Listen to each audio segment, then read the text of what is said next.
Mari sambut yang datang, membawa kebahagiaan. Lupakan yang pergi, walau penuh kenangan. Halo, apa kabarmu sahabat Cimi? Sambil nikmati keseruan hari ini, ayo belajar kimia. Let's play a Chemi Corner channel.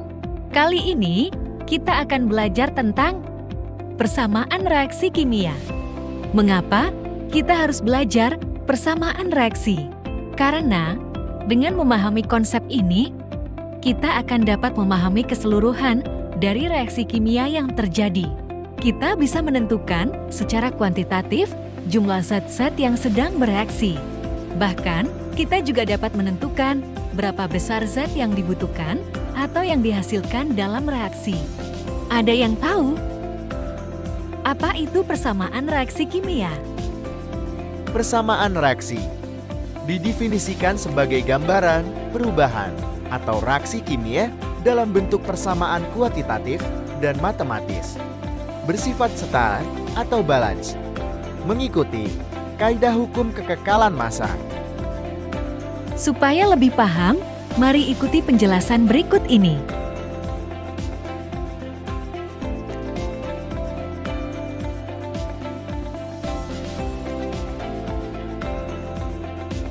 Berikut contoh persamaan reaksi. Bagian sebelah kiri, dari tanda panah, disebut reaktan atau pereaksi. Pada contoh ini, zat pereaksinya adalah NaOH dan H2SO4. Di sebelah kiri, adalah keadaan sebelum reaksi. Pada saat itu, hanya ada zat pereaksi. Sebelah kanan, adalah keadaan setelah selesai reaksi. Disebut hasil reaksi atau produk. Artinya setelah selesai reaksi, hanya ada Na2SO4 dan H2O. Komponen selanjutnya adalah koefisien persamaan reaksi.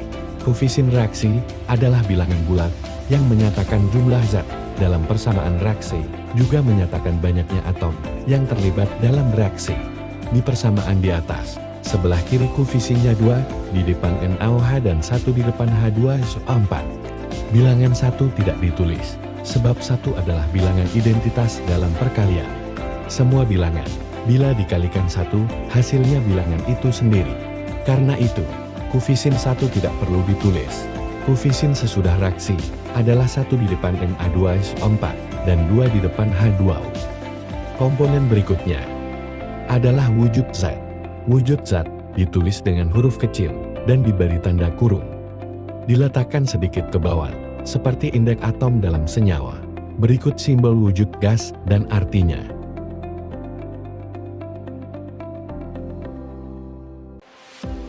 Aki, artinya terlarut dalam air.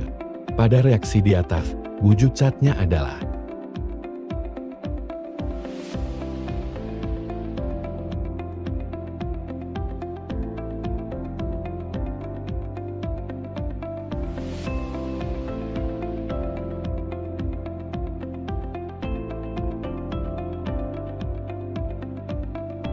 komponen selanjutnya adalah tanda plus yang ada di sebelah kiri dan di sebelah kanan. Memiliki makna berbeda. Silahkan simak perbedaan itu. Komponen terakhir adalah tanda panah yang memisahkan keadaan sebelum dan sesudah reaksi. Tanda panah itu dibaca menjadi. Demikian penjelasan tentang persamaan reaksi. Silahkan didiskusikan persamaan reaksi yang kita pakai sebagai contoh tadi. Bagaimana bila diterjemahkan dalam kata-kata? Tulis pendapat Anda dalam kolom komentar.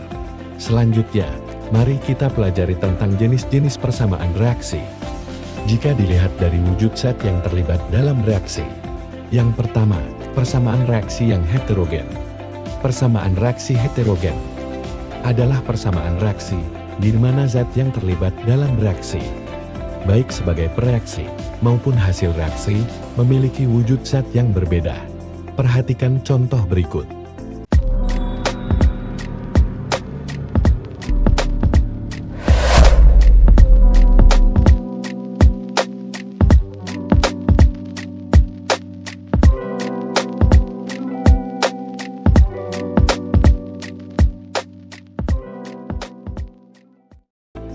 Persamaan reaksi yang heterogen.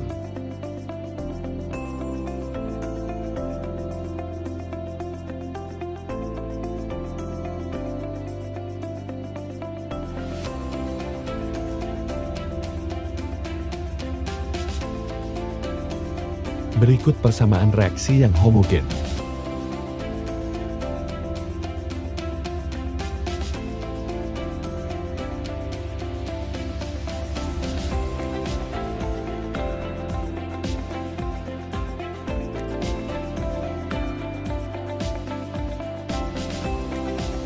Persamaan reaksi yang digunakan di awal video ini, termasuk heterogen, apa homogen?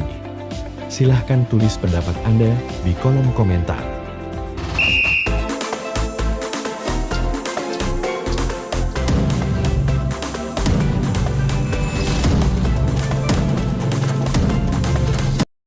Oh iya, hampir lupa.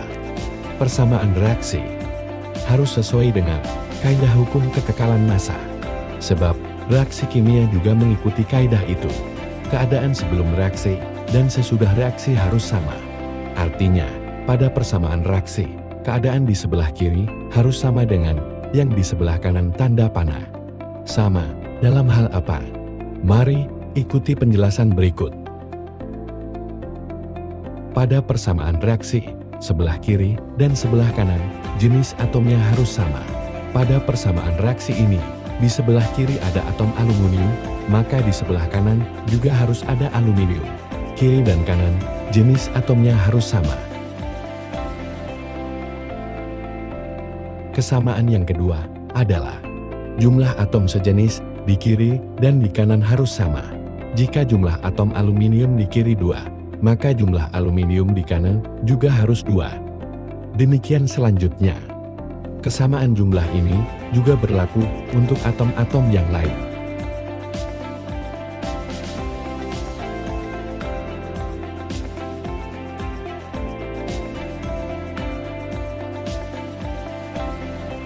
Persamaan reaksi sudah sesuai dengan kaidah hukum kekekalan massa ini. Disebut sebagai persamaan reaksi yang setara. Sering kita temukan sebuah persamaan reaksi yang belum setara. Sebelum persamaan reaksi ini kita gunakan dalam perhitungan kimia, maka kita harus menyetarakan terlebih dulu. Bagaimana caranya? Silahkan simak video selanjutnya, tetap di channel ini. Tetap sehat, tetap semangat.